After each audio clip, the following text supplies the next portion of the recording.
Hello friends, तमारू स्वागत है अमारी चेनल सिंपल गुजराती रसोई में। तो आज आपणे बनाववानुं छे पोचो रूह जेवो मांडवी पाक। मोठामां मूकता ज पीगળી जाय एटलो सरस पोचो रूह जेवो मांडवी पाक बनाववा माटे अहीं मैं 1 बाउल जेटला सींगदाणा लई लीधा छे।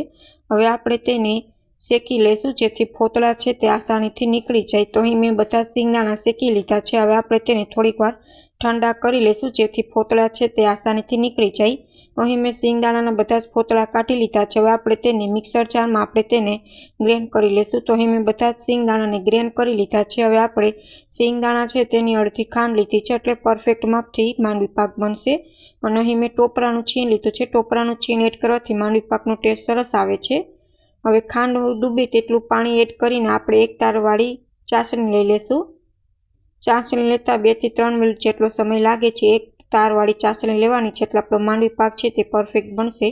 તમે જોઈ શકો છો આપણી ચાસણી આવી ગઈ છે। હવે તેમાં આપણે ટોપરાનું છીણ અને માંડવી પાકનું જે આપણે ખમણેલ દરેલ છે તે એડ કરી દઈશું અને પોચો રૂ જેવો માંડવી પાક બને તેના માટે 1 ચમચી આપણે ઘી ઉમેરી દીધું છે।